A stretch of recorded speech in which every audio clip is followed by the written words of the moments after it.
여러분 반갑습니다. 행소장입니다. 제 친구 중에 질문을 되게 좋아하는 친구가 있어요. 예를 들어서 뭐 식사를 하러 식당에를 들어간다든지 이러면 주인한테 꼭 물어봐요. 음식에 대해서. 이 집에 맛있는 음식이 뭐가 있어요? 이런 식으로. 그래서 뭐가 맛있다 그러면 이게 왜 맛있는데요? 꼭 이렇게 물어봐요. 그래서 어디 여행을 갈 때도 이 친구만 있으면 사실 궁금한 게 하나도 없을 정도예요. 제가 뭐가 좀 궁금하다 싶으면 이 친구가 이미 물어보고 있어. 제가 이제 요새 지금 소크라테스 책을 읽고 있거든요. 이게 소크라테스 변명이라는 책인데 10년 정도 전에 읽었던 책인데 갑자기 책장에 이게 좀 눈에 띄어서 요새 보고 있는데, 소크라테스 하면 여러분 알다시피 질문의 제왕이잖아요. 특히 그 삼파법이라고 하잖아요. 아이를 낳는 듯한 그런 질문법이다 해가지고 그냥 삼파법이라고 이야기를 하는데, 제 친구가 거의 소크라테스 수준입니다. 왜라는 질문을 그렇게 잘해요. 그래서 오늘은 소크라테스가 이야기하는 그런 말의 힘, 그것에 대해서 한번 좀 이야기를 좀 해보려고 합니다. 소크라테스를 읽어보면 뭐랄까 말장난? 뭐 이제 좀 쉽게 이야기하면 이제 그렇게 생각이 될 수도 있겠는데, 그런 유명한 철학자가 말장난 했겠습니까? 그래서 이제 현대를 살아가는 우리한테는 여러 가지 생각을 하게 하거든요. 소크라테스는 질문을 할 때 왜라는 질문을 합니다. 그러니까 뭐 덕이란 무엇이냐, 뭐 정의란 무엇이냐, 뭐 이런 질문을 사람들한테 해요. 시장에 있는 사람들한테. 그러면 시장에 그 당시에는 다 이렇게 나름대로 내놓으라 하는 철학자들이 많이 있잖아요. 공부를 한 사람들이. 그런 사람들이 다 대답을 합니다. 이거는 이거다, 저거는 저거다, 이렇게 막 다 대답을 해요. 근데 소크라테스는 끝도 없이 물어보죠. 왜, 이렇게. 결국에는 이제 말이 막혀요. 대답을 못해요. 그래서 본인 스스로 내가 무지하구나 이런 생각을 들게 하는 거죠. 그런데 소크라테스의 목적은 네가 무지해 이것을 밝히고자 했던 게 아니고, 그것을 통해서 좀 깊게 생각을 한번 해보자. 우리가 요즘 속칭 이야기하는 헛소리로 그냥 끝나지 말고, 인생이라는 게 무엇인지, 세상이라는 게 무엇인지, 우리가 이야기하는 여러 가지 그런 명제들이 과연 그게 맞는 것인지, 이런 것들을 한번 깊게 생각을 해보자. 이렇게 해서 이제 질문을 던지는 거거든요. 상대방을 무시하거나 또는 깔보려고 이제 그러는 게 아니고. 며칠 전에 질문을 잘한다는 친구하고 이제 다른 친구하고 해서 셋이서 강원도 정선을 갔다 왔어요. 정선을 갔는데 가자마자 배고프니까 정선에서 맛집이라고 소문난 집을 갔는데, 그 사장님한테 여기 정선에서는 어떤 음식이 가장 맛있습니까? 이렇게 물어보니까 사장님께서 올갱이 요리를 먹으라는 거예요. 올갱이 국도 있고 올갱이 칼국수도 있고 올갱이 전도 있고 뭐 그렇다고 그러시는 거예요. 그래서 주세요. 그랬는데 친구는 아니라 다를까 물어보는 거예요. 아니 올갱이가 왜 맛있는데요? 이렇게 물어보는 거예요.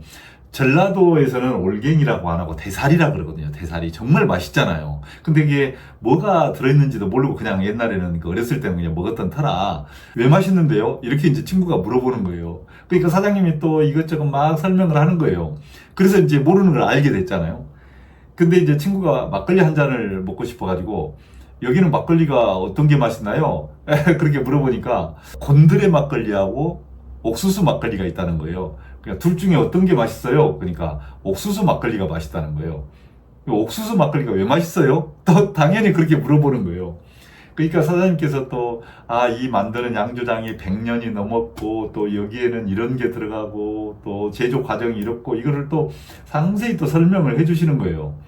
그래서 이제 몰랐던 그런 지식을 알게 됐는데, 이제 그런 것 같아요. 질문이라는 게 뭐 너는 무식해 이것을 우리가 밝히자고 하는 게 아니라 생각을 좀 더 깊게 하고 몰랐던 것을 알게 하는 이제 그런 힘이 있지 않나 싶어요. 그래서 이제 소크라테스의 질문법, 이것이 상당히 사람을 생각을 깊게 만드는 질문법이다. 그래서 여러분들 혹시라도 집에서 아내나 또 자녀들하고 또 주변에 있는 친구들하고 대화를 할 때 단순히 그렇구나 이렇게 하지 마시고 한 단계만 더 나가보시기 바랍니다. 왜 그랬는데 이렇게. 그러면 대화의 질이 확실히 높아지지 않을까 싶은 생각이 들어요.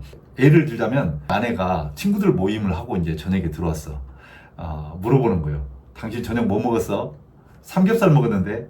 그러면 그렇구나 이렇게만 딱 넘기지 마시고 그 다음에 이제 물어보는 거예요. 아니, 저녁에 왜 삼겹살을 먹었어? 이렇게. 그러면 이제 대화의 질이, 조금 더, 이렇게 좀 돈독해지지 않을까. 부부간의 관계도 조금 더 돈독해지지 않을까요? 예, 이렇게 한번 해보시기 바랍니다. 그 다음에 또 이제 소크라테스의 대화법을 살펴보면, 이게 상당히 겸손한 대화법입니다. 소크라테스는 자주 하던 말이 이제 그거거든요. 나는 아무것도 모른다. 요즘에로 치면 완전히 겸손의 달인이죠. 그래서 나는 아무것도 몰라서 너한테 그냥 물어보는 거야. 이제 이거예요. 그러면 이제 상대방이 이제 의견을 이야기를 하잖아요. 그것을 듣고 자기가 이제 깨우치고 또 모르는 것에 대해서는 질문하고 이제 이런 식이란 말이죠. 근데 이제 요즘 우리 시대에 보면 겸손한 대화법이라기보다는 내 말이 무조건 맞다. 이렇게 이제 우기는 경향이 굉장히 많은 것 같아요. 특히 이제 요즘 국가를 이끌어가는 또 사람들에게 엄청나게 큰 영향을 미치는 그런 정치인들의 대화를 이렇게 가만히 보고 있다 보면 내 말만 맞아. 상대방 말은 다 틀렸어. 이제 이런 대화의 방법, 행태, 이런 것들이 좀 보이는 것 같아서 좀 너무 안타까워. 이분들 있잖아요. 좀 소크라테스를 좀 배워야 돼요. 그래서 좀 겸손해야 되거든요. 나는 아무것도 몰라. 네 의견은 어때? 아, 그런 게 있었어? 나는 이렇게 생각하는데 너는 그렇게도 생각을 하는구나. 내가 참고 한번 해볼게. 이제 이게 돼야 되지 않겠어요? 제가 보기에는 우리의 그 사회의 그 리더들부터 소크라테스를 좀 다시 외워야 되지 않을까 싶은 생각이 들어요. 그리고 이제 소크라테스 대화법을 보면 이게 우리가 통상적으로 이야기한 단순한 그런 피상적인 대화 있잖아요. 그 대화를 넘어서거든요. 예를 들자면 우리는 야, 밥 먹었냐? 응, 밥 먹었어. 오늘 뭐 했는데? 그냥 어디 놀러 갔다 왔어. 뭐 요 정도로 대화가 끝나거든요. 근데 소크라테스는 이제 그렇게 대화를 안 합니다. 오늘 밥 먹었냐? 그러면 뭐 먹었는데? 이렇게 이제 들어가요. 뭐 먹었다고 이야기하면 왜 그걸 먹었어? 이렇게 네가 그걸 먹을 수밖에 없는 이유가 있었어? 이런 식으로. 그리고 네가 그걸 먹음으로 인해 가지고 충분한 가치가 있었어? 뭐 이렇게 완전히 철학적인, 물론 이제 철학자니까 그렇게 이제 대화를 했겠지만 여러분들도 대화를 할 때 좀 어떤 피상적인 단순한 그런 대화에 그치지 말고 좀 깊은 대화를 한번 좀 시도를 해보시기 바랍니다. 왜라는 질문을 통해서 왜 그랬어? 그걸 통해서 뭘 얻은 게 있었는데 뭐 이렇게 그러면 대화의 질이 좀 높아지지 않을까 그런 생각이 들어요. 그 다음에는 소크라테스 대화법은 이게 이제 가장 중요한데 상대방 의견을 존중하고 그 존중함 속에서 배우는 것, 이것이 이제 기본적인 그 소크라테스의 대화법의 태도입니다. 그러니까 상대방의 의견을 일단은 무시를 안 하는 거예요. 그리고 그 의견을 내가 다시 한번 생각해보고 배우려는 그런 자세, 이게 이제 굉장히 중요하죠. 그러려면 일단 경청을 해야 되겠죠. 경청하는 태도. 상대방의 생각을 내 생각과 좀 합쳐가지고 조금 더 발전시키려는 그런 태도. 이게 이제 굉장히 중요해요.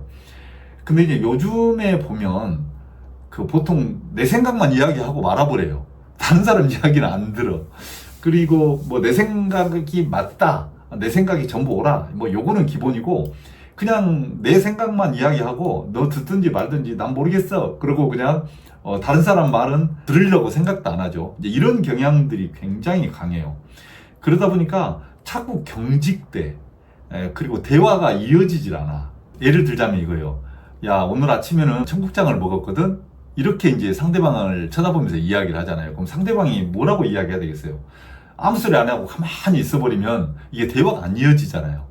그러면 이제 그래 청국장 먹었어? 야, 청국장 맛있대? 그 청국장에다 뭘 넣는데 맛있어? 이렇게 이제 대화를 이어가야 뭔가 이제 주고받는 대화가 되잖아요. 근데 얼굴 보고 이야기하는데 아무 소리도 안 해. 상대방이.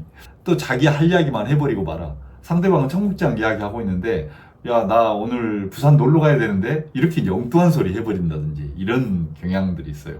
그러니까 기본적으로 상대방의 의견을 존중하지 않는 거죠, 뭐. 존중하지 않으면 배울 기회도 없어지거든요. 제가 이제 영상에서 늘 그동안에 말씀을 드리는데 자기가 성장하기 위해서는 내가 이제 뭔가를 통해서 벽돌 한 장을 쌓았다면 상대방의 의견이나 상대방의 생각을 통해서 그 위에 벽돌 한 장을 또 쌓아야 이게 이제 올라가는 거거든요.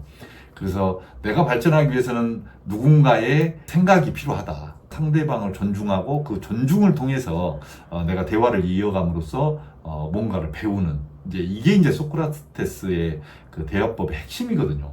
그래서 이제 어찌 보면 소크라테스의 대화법이 우리가 이제 현대를 살아가는 데 있어서 정말 배워야 될 소통의 기술이 아닌가. 요새는 이제 온라인으로 끊임없이 이제 소통을 하잖아요. 그 소통을 할 때도 사실은 마찬가지거든요. 서로 이제 말을 서로 교환하고 주고받고. 근데 그 주고받는 과정에서 내가 너를 통해서 뭔가를 배우겠다라는 생각, 이게 이제 기본이 돼야 되지 않을까. 이제 그런 생각이 들어요. 제가 이제 제 친구하고 좀 비교를 해서 제가 소크라테스를 요새 좀 읽고 있어가지고 소크라테스의 대화법을 통해서 우리가 이제 얻을 수 있는 게 뭘까, 이거를 이제 제가 생각한 바를 한번 이제 말씀을 드려봤습니다. 가족들하고 대화하든 친구하고 대화하든 또 사무실에서 누군가하고 대화하든 그냥 단순히 그래 그랬어 알았어 이렇게 하지 마시고 그 다음에 그냥 2단계 3단계가 아닌 1단계만 더 이렇게 왜 그렇게 너 왜 그랬는데 그게 왜 맛있었는데 왜 그 생각을 하게 됐는데 이렇게 왜 이렇게 한번 더 나가보시는 대화법을 한번 해보시기를 권유드립니다. 예, 오늘은 여기까지 하겠습니다. 고맙습니다. 참, 소크라테스가 그 명언이 있어요. 무슨 명언이 있냐면, 질문 없는 삶은 살 가치가 없다. 아이고, 나는 질문을 좀